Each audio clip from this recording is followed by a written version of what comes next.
Hello everyone, welcome to study Chakra. तो इस video में हम लोग कुछ न्यूमेरिकल सॉल्व करेंगे बेस्ड ऑन जो एंगुलर क्वांटिटीज़ पे हमने काइनेमेटिकल इक्वेशंस देखा था।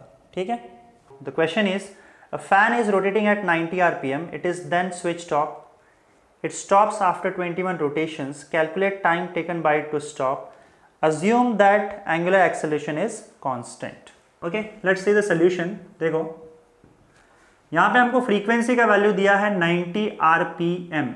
ठीक है, तो ये इसको हम लोग एक काम करते हैं, पहले एसआई यूनिट में कन्वर्ट करते हैं। देखो इस फ्रीक्वेंसी से जो फैन है वो इनिशियली रोटेट हो रहा है, मतलब वो एक मिनट में, आरपीएम मतलब क्या, it is nothing but revolutions या रोटेशंस पर मिनट।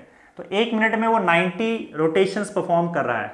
इसको अगर हम एसआई यूनिट में कन्वर्ट करेंगे, दैट इज आरपीएस, तो हमको 60 से डिवाइड करना पड़ता है।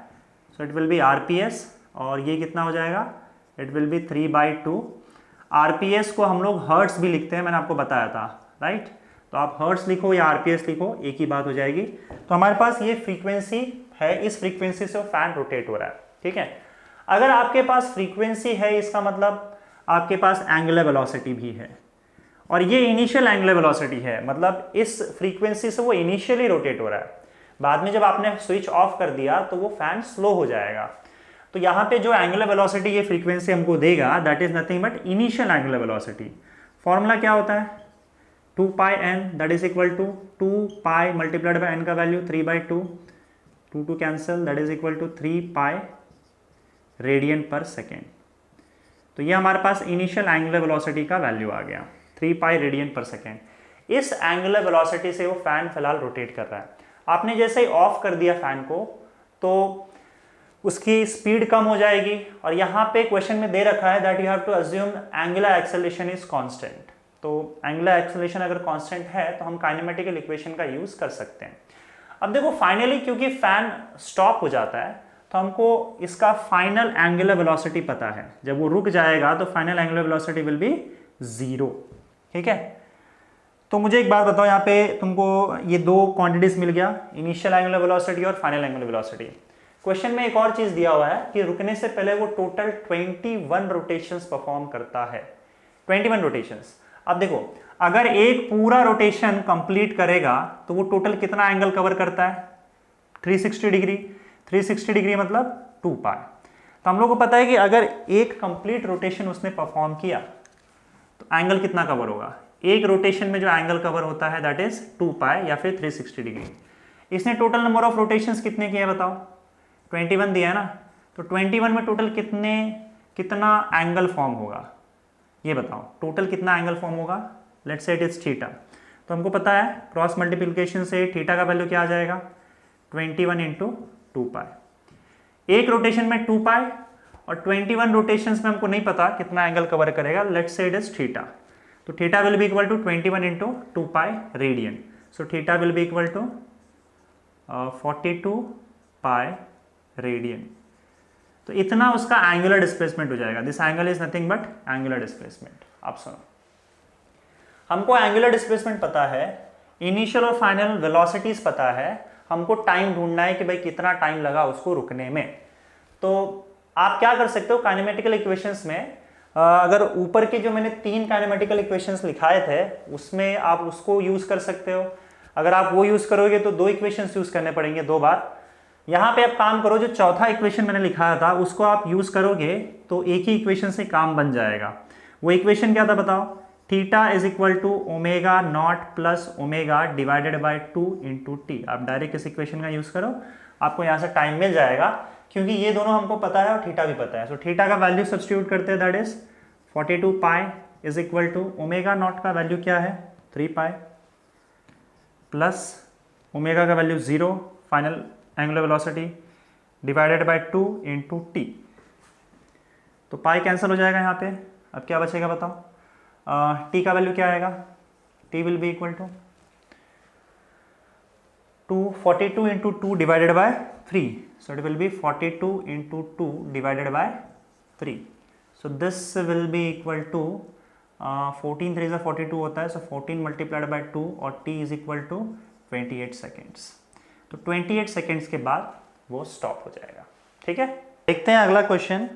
If a particle starts circular motion with initial angular velocity 1 radian per second, find the angular velocity at t is equal to 2 second if it has angular acceleration of 1.5 radian per second।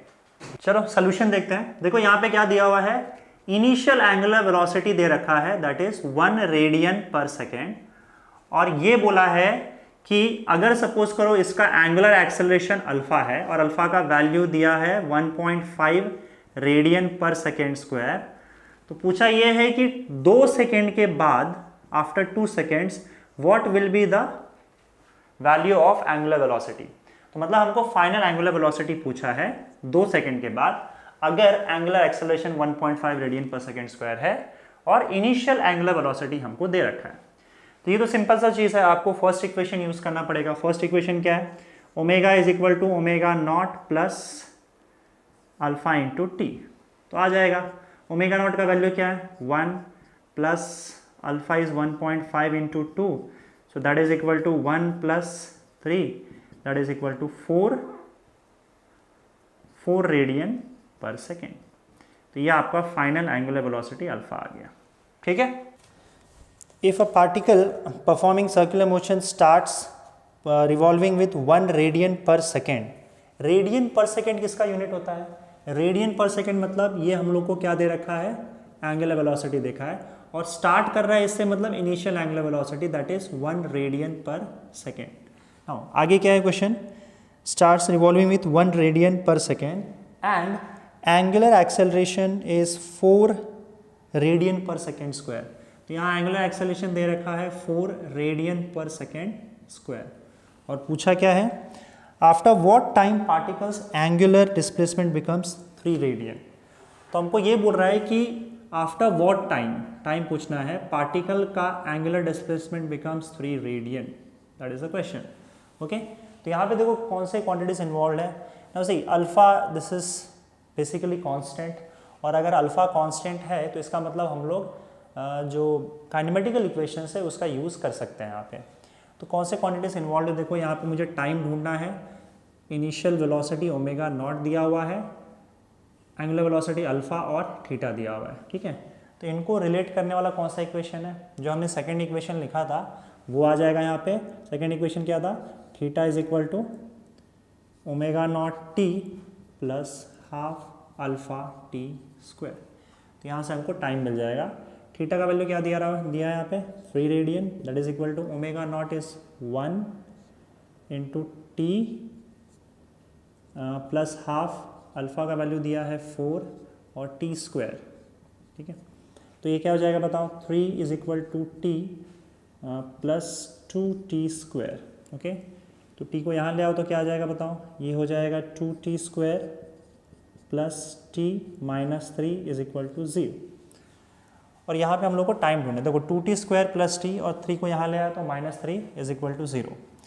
ये equation हमारा तैयार हो गया ना। यहाँ से अगर मुझे टाइम का वैल्यू चाहिए तो यहाँ पे देखो टाइम ये जो है एक क्वाड्रेटिक इक्वेशन बन गया, और उस क्वाड्रेटिक इक्वेशन का अगर सोल्यूशन हम ढूंढेंगे तो हमको टाइम का वैल्यू मिल जाएगा।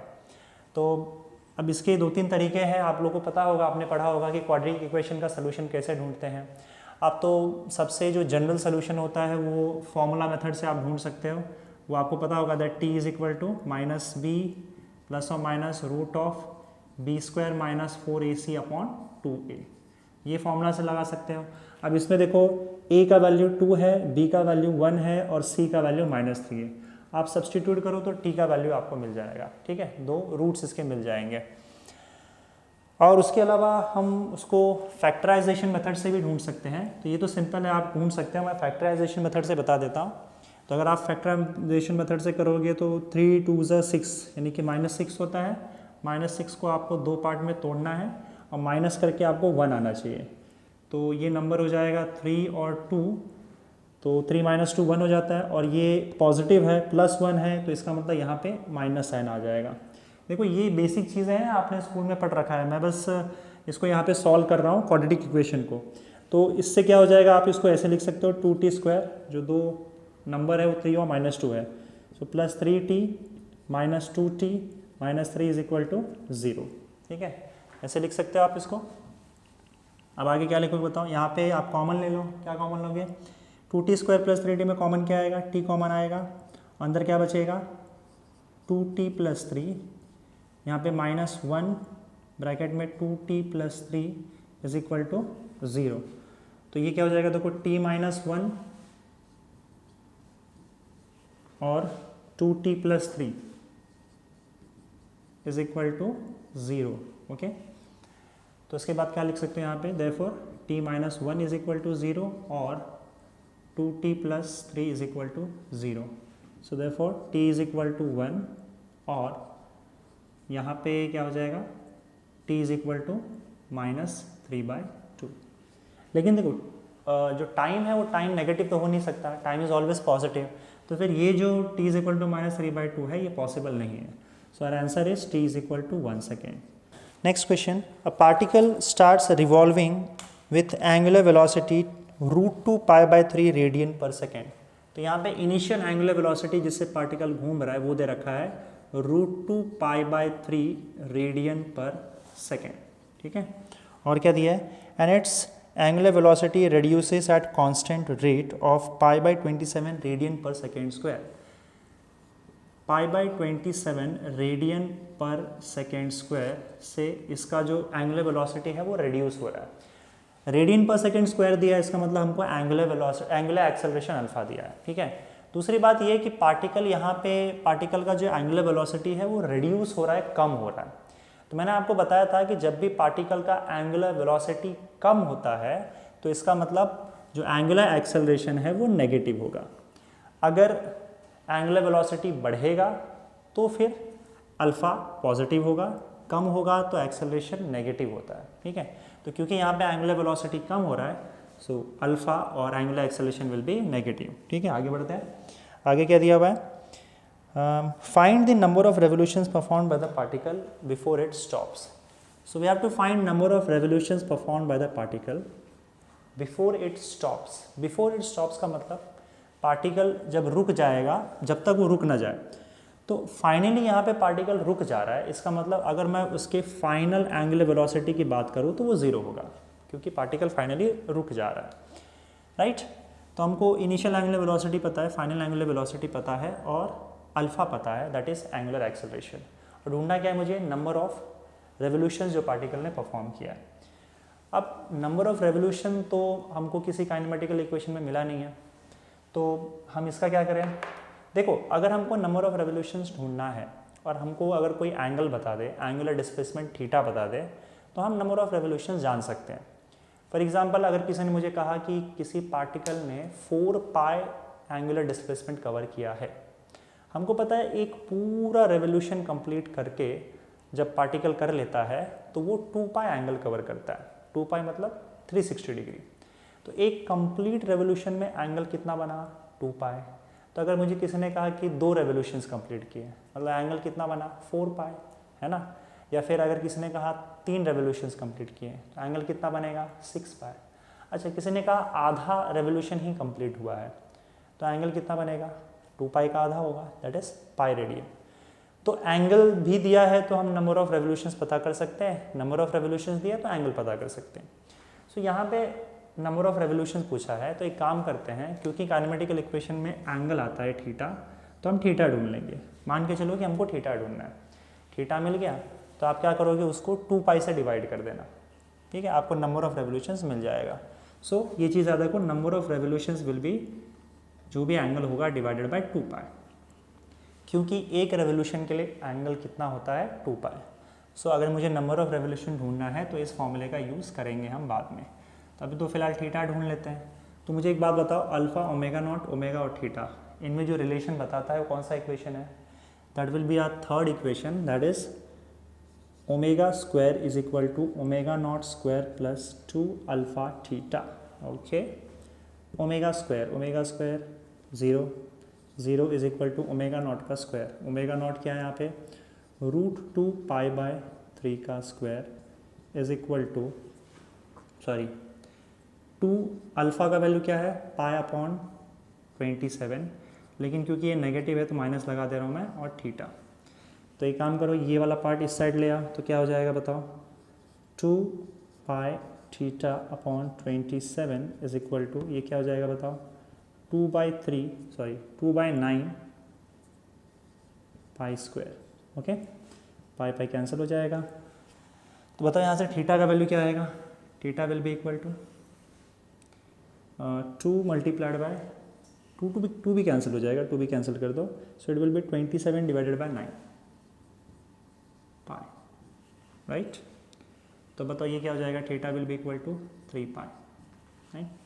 तो मुझे एक बात बताओ, 3 पाई, अब तो तुम डायरेक्ट बोल सकते हो, अगर उसने 3 पाई एंगल कवर किया है तो टोटल कितने नंबर ऑफ रेवोल्यूशंस हुए होंगे। देखो, एक तो पूरा रेवोल्यूशन कंप्लीट हुआ रहेगा 2 पाई में, और उसके बाद पाई और किया है, पाई और किया है मतलब आधा और रेवोल्यूशन कंप्लीट किया है, मतलब एक पूरा रेवोल्यूशन और उसके बाद आधा revolution, so it will B 1.5। समझ में आ रहा है। तो अब इसको आप ऐसे भी ढूंढ सकते हो, number of revolutions is equal to theta divided by 2 pi, so that is equal to 3 pi divided by 2 pi, और ये हमने ऑलरेडी देखा था कि हमारा आंसर आया था 1.5। So number of revolutions completed by particle is 1.5, यानी कि 1.5 रेवोल्यूशंस उसने कंप्लीट किया है। ठीक है।